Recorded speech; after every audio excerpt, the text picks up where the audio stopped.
안녕하세요. 오늘도 사연살롱을 찾아주셔서 감사합니다. 서울에 사는 30대 초반 미혼모예요. 저는 불과 1년 전까지만 해도 제가 미혼모가 될 줄은 꿈에도 몰랐어요. 여느 여자들처럼 신혼의 단꿈을 꾸는 예비 신부였으니까요. 그랬던 제가 남편이 버젓이 있는데도 불구하고 미혼모가 된 데에는 정말 기가 막힌 사연이 있어요. 그 얘기를 하자면 몇 날 며칠 밤을 새도 모자랄 정도라니까요. 몇 년 전 세기의 바둑 대국이 있었던 거 다들 기억하시죠? 바둑기사 이세돌 구단과 알파고의 대국이었는데요. 그때 그 대국을 보고 저는 바둑의 매력에 푹 빠져버렸어요. 그렇다고 이 나이에 프로 기사가 되려고 했던 건 아니고 취미생활로라도 즐기고 싶다는 생각을 하게 됐죠. 그래서 바둑을 배우러 집 근처 바둑학원을 찾아갔는데 글쎄 학원에 죄다 초등학생들 뿐이지 뭐예요. 어른 체면에 초등학생들 사이에서 배우기는 좀 그래서 발길을 돌려 나왔어요. 이러다 바둑판을 사들고 경로당을 찾아가야 하는 게 아닐까 싶었죠. 아쉬운 마음에 다음날 회사에 가서 그 얘기를 했더니 저희 부서 부장님이 그러시더라고요. 바둑하고는 뭐하러 다녀? 바둑 동호회에 들어가면 되지. 바둑도 배우고 같이 대국장도 다니면 좀 좋아. 그러다 마음 맞는 사람 만나면 연애도 하고 일석이조 아닌가? 그 자리에선 그냥 웃어 넘겼는데 집으로 오는 버스 안에서 생각해보니 말이 안 되는 건 아니더라고요. 그렇게 해서 바둑을 배울 수 있다면 이보다 좋은 방법은 없겠다 싶었죠. 그래서 바둑 동호회에 가입을 했어요. 동호회 카페 게시판을 보니 그 주 주말에 정기 모임이 있다고 하길래 잔뜩 기대를 하고 첫 정모에 나갔죠. 그런데 글쎄 정모가 제가 생각했던 분위기가 아니지 뭐예요. 저는 대학 동아리처럼 선배들이 신입 회원들한테 바둑도 가르쳐주고 회원들끼리 바둑도 두는 줄 알았거든요. 근데 이건 뭐 바둑은 뒷전이고 만나서 술자리를 갖는 게 고작이더라고요. 물론 술자리 대화는 온통 바둑 얘기뿐이었지만 포석은 물론 행마가 뭔지도 모르는 저로서는 딴 나라 얘기 같았어요. 그렇게 첫 정모를 마치고 돌아온 저는 이후 동호회 정모에 나가지 않았어요. 술도 못 마시는 저로서는 술자리에 앉아있는 것 자체가 고역이었거든요. 게다가 그런 자리에 가자고 회비까지 내고 시간 낭비할 필요는 없잖아요. 시간은 흘러 한 달쯤 지났을까요? 모르는 번호로 전화가 왔더라고요. 누구시라고요? 박정훈 씨요? 알고 보니 바둑 동호회 총무더라고요. 지훈 씨가 가입만 해놓고 정모 이후 안 나오길래 전화했어요. 혹시 무슨 일 있으신가요? 아니요, 그런 건 아니고 아무래도 저는 동호회 활동을 그만둬야 할 것 같아요. 제가 생각했던 곳이 아닌 것 같아서요. 저는 기분 나쁘지 않게 두리뭉실하게 이유를 대곤 탈퇴를 하겠다고 했어요. 그랬더니 이 남자가 대뜸 만나자고 하더라고요. 남은 회비를 돌려줘야 한다나요? 얼마 되지 않는 돈이라서 됐다는데도 그럴 순 없다며 굳이 만나자며 저희 집 근처까지 오겠다는 거예요.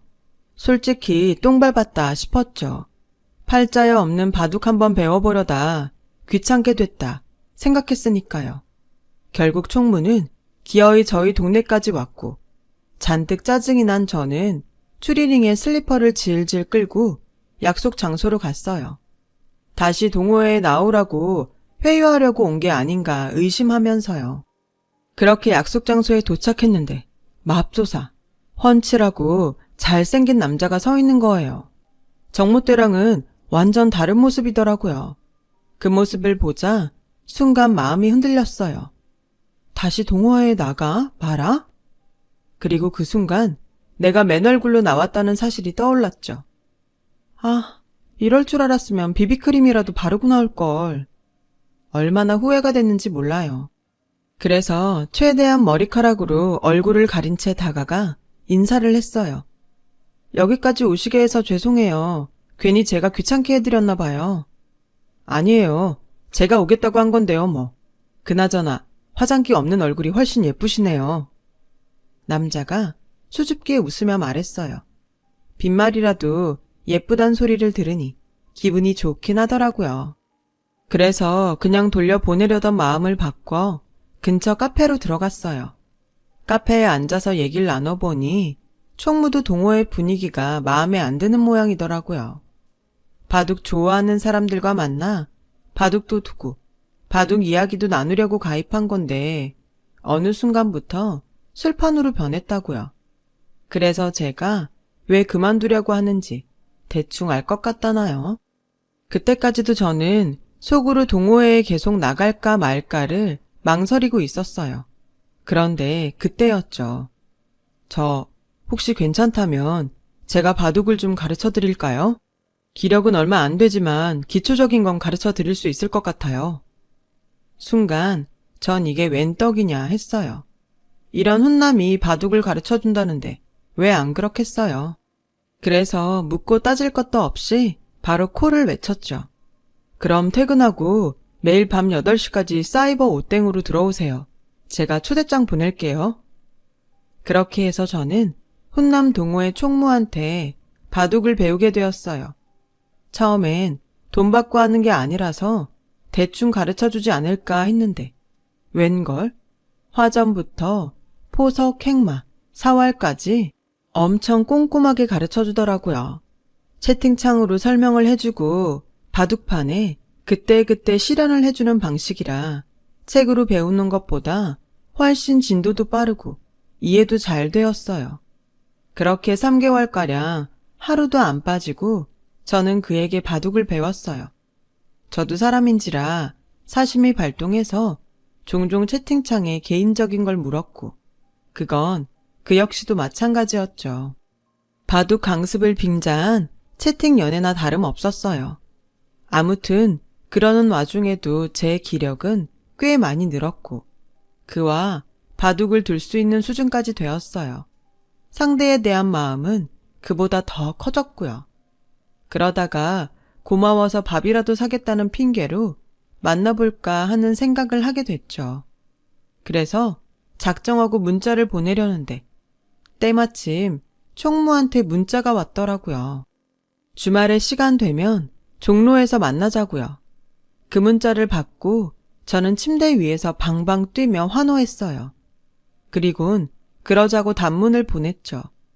그렇게 우리는 종로에서 만나게 되었어요. 그날은 작정하고 잔뜩 꾸미고 나갔죠. 지난번 생얼은 기억에서 싹 지울 수 있도록 말이에요. 종로 2가에 도착해보니 데이트 상대를 기다리는 남녀들로 북적였어요.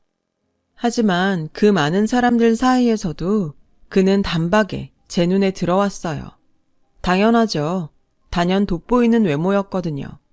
저는 속으로 이 남자가 내 남자라면 얼마나 좋을까 하는 생각을 하면서 다가갔어요. 그런 저를 보자 총무는 환하게 웃더군요. 그 미소가 정말 좋았어요. 총무는 저를 보자 대뜸 손을 잡더니 어디론가 데리고 갔어요. 도착한 곳은 허름한 건물 앞이었죠. 총무는 다짜고짜 제 손을 끌고는 건물 안으로 들어가는 거예요. 엘리베이터도 없는 건물을 힐을 신고 5층까지 걸어 올라가야 했죠. 숨이 턱까지 차올랐을 때 제 눈앞에 나타난 건 다름 아닌 기원이었어요. 그만큼 배웠으면 실전도 해봐야죠. 진 사람이 밥사기예요. 총무는 신이 나서 안으로 들어갔어요. 반면 저는 내가 도대체 무슨 상상을 한 거야? 싶더라고요. 이 남자 머리엔 오로지 바둑뿐이었는데 내가 김칫국을 마셨구나 싶었죠. 머리가 희끗희끗한 할아버지들 사이에 자리를 잡은 우리는 숨 고를 틈도 없이 젖바둑을 시작했어요. 하수를 상대로 설렁설렁 더 줄 법도 한데 이 남자는 좀처럼 그럴 생각이 없는 것 같더라고요. 인터넷 18급을 상대로 대마를 35개나 잡아가며 맹렬하게 공격을 하지 뭐예요. 그쯤 되니 저도 승부욕에 불타서 이를 악물고 전투바둑으로 응수했죠. 결과는 총무의 2집 반 승이었어요.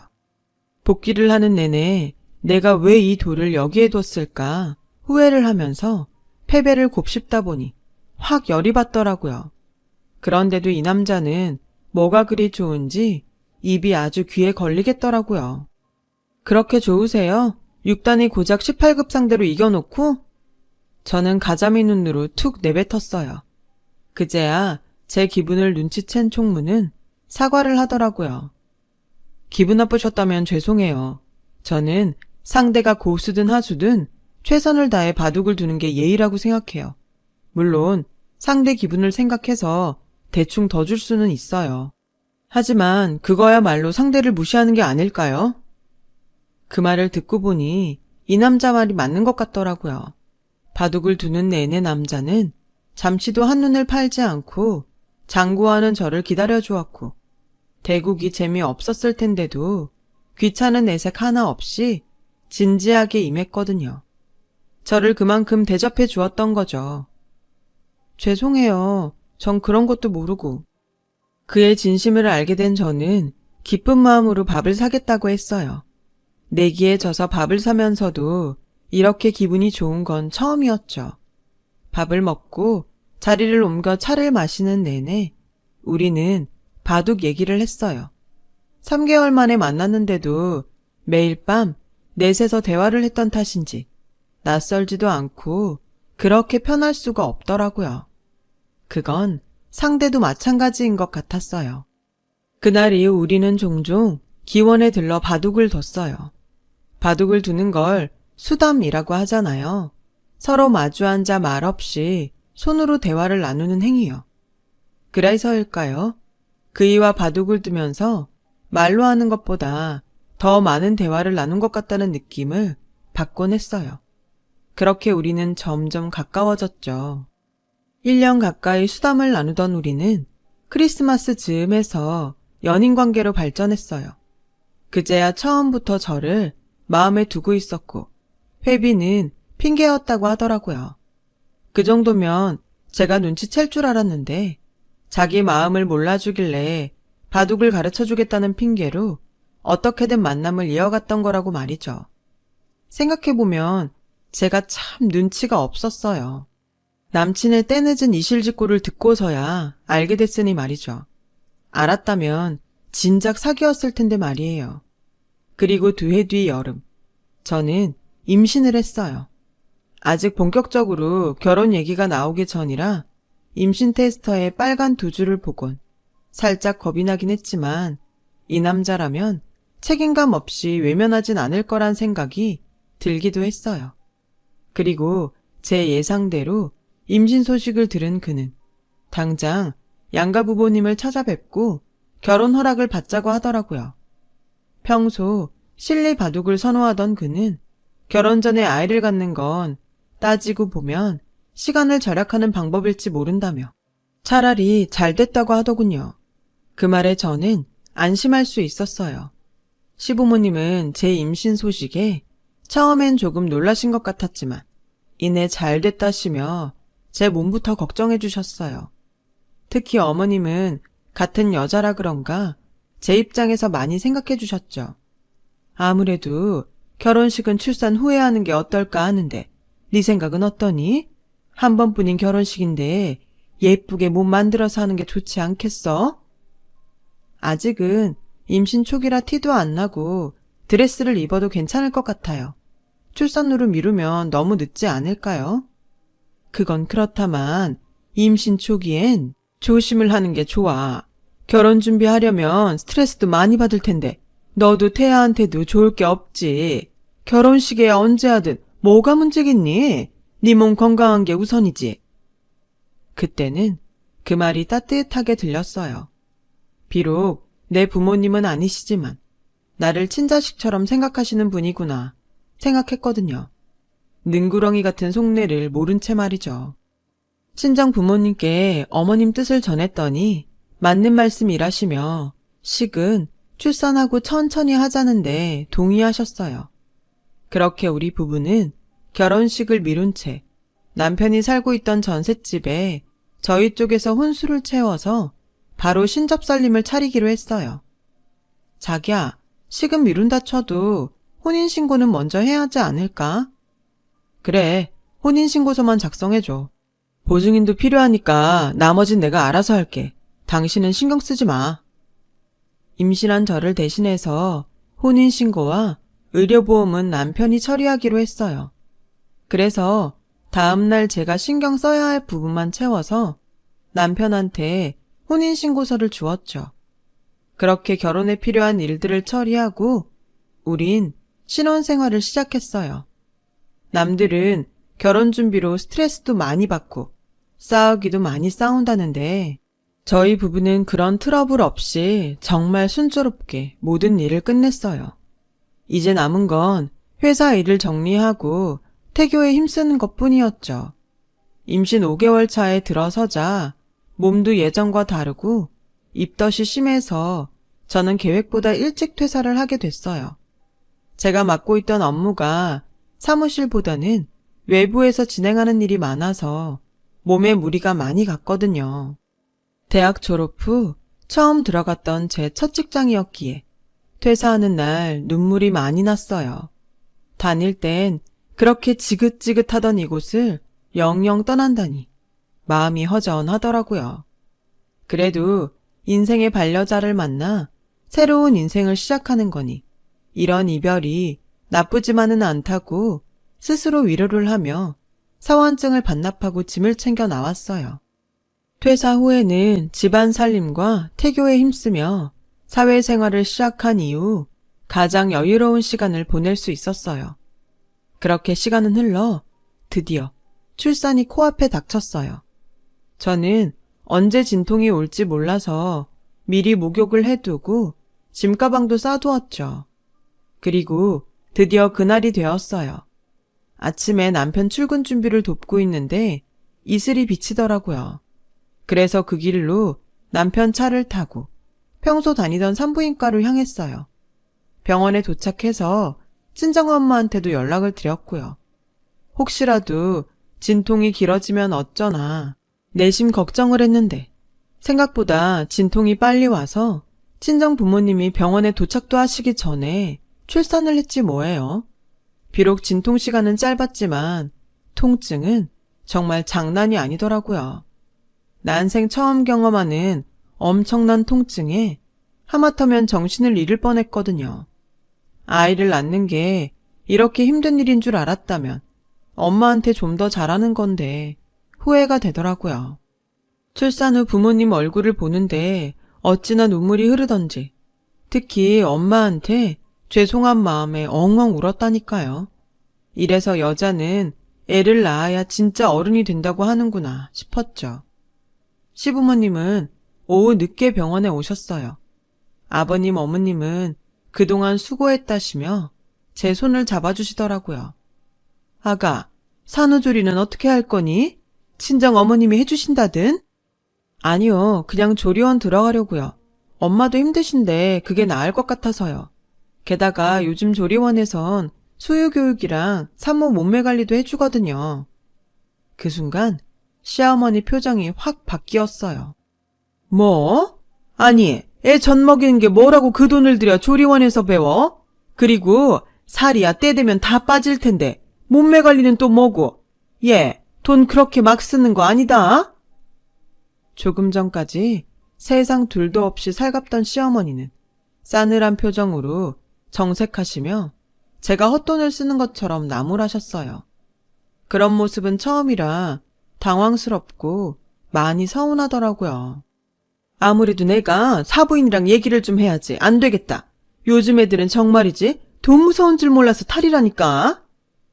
결국 그날 시어머니는 제 친정 엄마한테 전화를 걸어 반강제로 산후조리를 떠넘겼고 저는 엄마 도움을 받아 집에서 산후조리를 하게 되었어요. 저 때문에 잠도 설치시며 미역국 끓이고 손주까지 돌보시는 엄마를 보니 가슴이 아파서 밥이 안 넘어가더라고요. 그래서 일찍 자리를 털고 일어났어요. 몸 편하게 마음고생보다는 차라리 몸고생을 하는 게 낫겠다 싶었거든요. 그런데 얼마 뒤 생각지도 못한 일이 벌어지고 만 거예요. 아이 출생신고는 엄마가 해야 한대서 남편이 회사 간 사이 아이 출생신고를 하러 구청을 찾아갔는데 황당한 상황에 놓이게 된 거죠. 네? 제가 아직 미혼이라고요?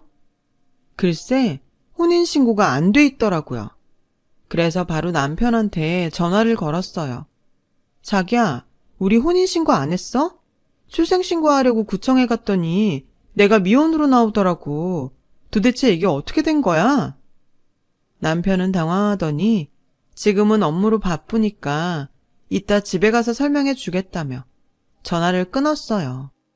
저는 남편이 퇴근하기를 기다리는 내내 온갖 상상을 다 했어요. 혹시 남편한테 여자가 있는 건가? 처음부터 유부남인데 날 속인 건가? 생각은 꼬리에 꼬리를 물고 늘어났고 그러면 그럴수록 의심스러웠어요. 그도 그럴 것이 남편이 저한테는 분명히 혼인신고를 했다고 했었거든요. 그렇게 저는 남편의 퇴근을 눈이 빠지게 기다렸어요. 하지만 남편은 퇴근 시간이 한참 지났는데도 돌아오지 않았어요. 전화도 안 받고 말이죠. 그리곤 새벽 2시가 다 돼서야 술이 떡이 돼서 돌아왔더라고요. 인사불성이 된 상태라 제 물음에 답할 상황이 못 됐어요. 결국 저는 남편을 침대에 눕혔죠. 차라리 내일 아침에 정신이 돌아오면 그때 묻자 생각했어요. 그리고 다음날 아침 저는 남편을 흔들어 깨웠죠. 그리곤 혼인신고를 안 한 이유를 물었어요. 그런데 그 대답이 정말 기가 막혔어요. 깜빡했어. 아니, 깜빡할 일이 따로 있지. 어떻게 혼인신고를 깜빡해요? 게다가 왜 거짓말까지 하냐고요. 정말 이해가 안 가더라고요. 그래서 제가 가서 혼인신고를 하겠다고 했더니 우물쭈물 거리다 그러는 거예요. 그거 꼭 해야 돼? 엄마가 그러는데 요즘엔 정부 지원이 좋아서 미혼모 가정엔 지원이 많다더라고.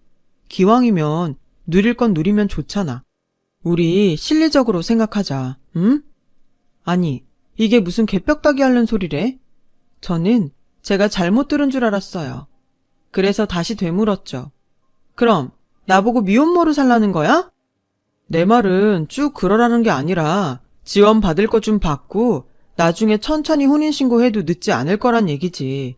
처음에 엄마가 그런 소리 할 때 나도 어이가 없었는데 생각해보니 은근히 실리적인 판단이 되겠더라고. 그러니까 당신도 반대만 하지 말고 다시 한번 천천히 형세 판단을 좀 해봐. 이 미친 인간은 지 아들을 미혼모 자식을 만들라며 저를 설득하지 뭐해요. 너 아주 미쳤구나. 넌 네 아들을 두고도 실리를 따지니? 왜? 그럴 거 차라리 부잣집으로 입양을 보내라 그러지. 따지고 보면 그게 더 실리적인 거 아니야?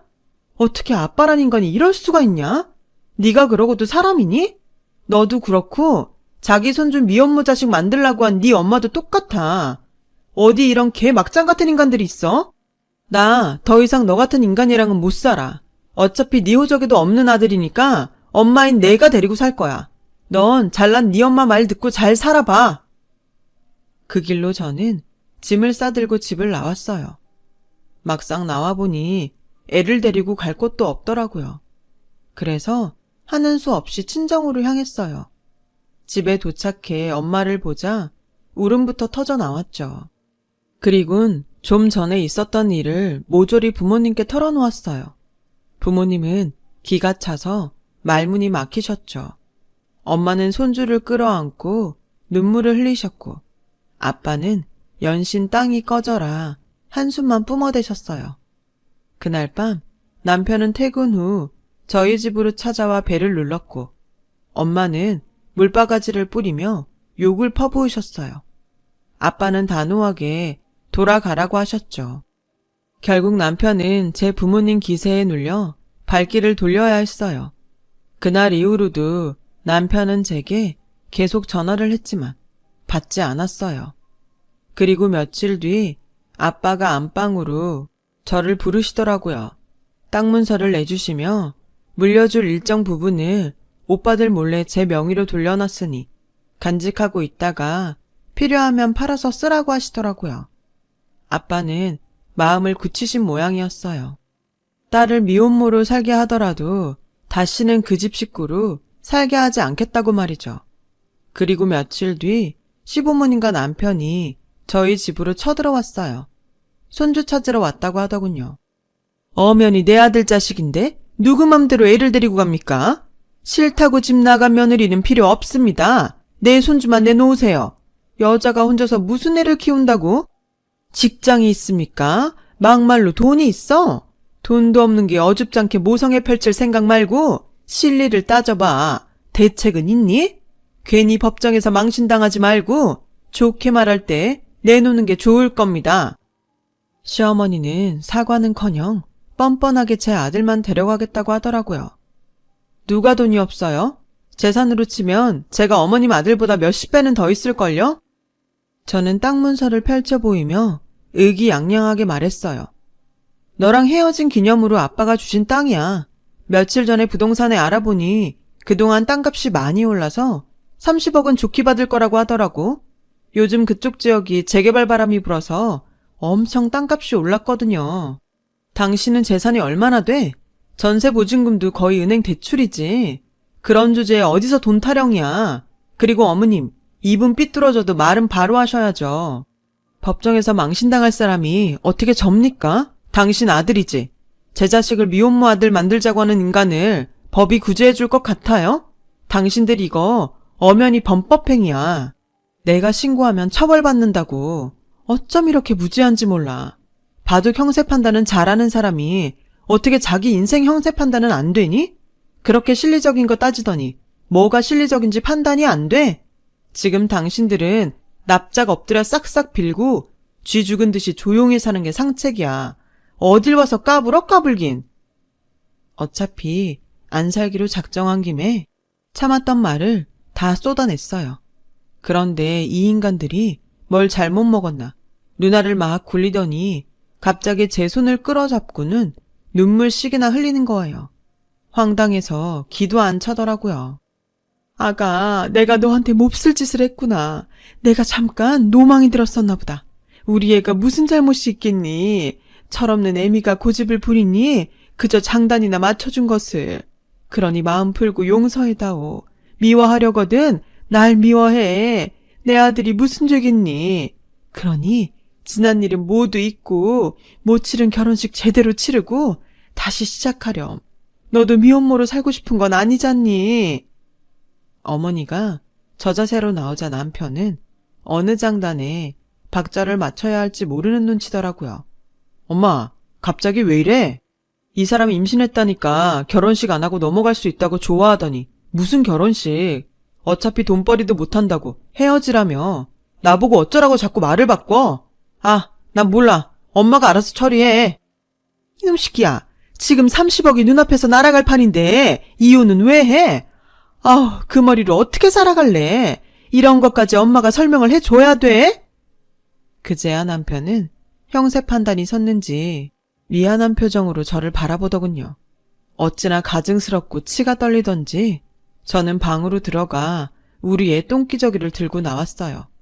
그리곤 남편 얼굴에 팍 던져버렸죠. 쇼하지 말고 당장 나가. 니들한테는 우리 애 똥기저귀도 사치야. 좋게 끝낼까 했는데 당신들 꼴을 보니 인간이 되긴 글러먹은 것 같아. 안 되겠네. 집에 가서 기다려. 사실혼 관계에 따른 위자료 청구랑 혼인신고도 없이 정부 보조금 사기치려고 했던 것까지 모조리 고발해서 소장 보낼 테니까. 쓰레기만도 못한 인간들. 평생 변치 말고 지금처럼 똑같이 살아, 쓰레기들아. 저는 남편과 시어머니를 내쫓았어요. 그리곤 변호사를 찾아가 위자료 청구와 친권과 양육권에 대한 상담을 했어요. 그 밖에 경찰의 사기건으로 남편과 시어머니를 고소 고발했고요. 행복한 산모에서 하루아침에 미혼모가 된 저는 여전히 친정에 머무르고 있어요. 부모님께서는 아이가 클 때까지 같이 살자고 하시는데 그건 좀 생각을 해봐야 할 것 같아요. 언제까지고 부모님께 기대서 살 수는 없으니까요. 그리고 아빠가 주신 그 땅은 원래대로 오빠들과 공평하게 나눠 가질 생각이에요. 혼자 된 딸을 걱정하는 부모님 뜻은 잘 알지만 그래도 한 거 없이 혼자 먹으면 체할 것 같거든요. 사실 전 남편과 시모가 찾아왔을 때도 땅 자랑할 생각은 없었는데 하도 막말을 해대길래 홧김에 지른 건데 그걸 이렇게 모자가 덥석 물 줄은 몰랐네요.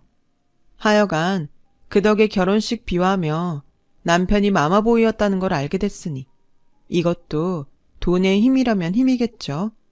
숫제 구멍 속에 빠졌던 인생은 구했는데 앞으로의 인생은 좀 걱정이에요. 아무래도 아이와 둘이 살아갈 일이 걱정은 되거든요. 그렇다고 절망적이기만 한 건 아니에요. 저는 아직 젊고 부모님 덕분에 땅도 있으니 형세가 그리 불리하지만은 않으니까요. 그래서 애 낳을 때 그랬던 것처럼 마음 독하게 먹고 다시 시작해보려고 해요. 세상에서 가장 강한 건 역시 엄마니까요. 힘내서 또 살아보겠습니다. 여러분도 저도 모두 화이팅입니다. 여러분, 사연 댓글에 응원과 현명한 조언 부탁드려요. 좋아요와 구독은 저에게 큰 힘이 됩니다. 오늘도 좋은 일 가득하세요.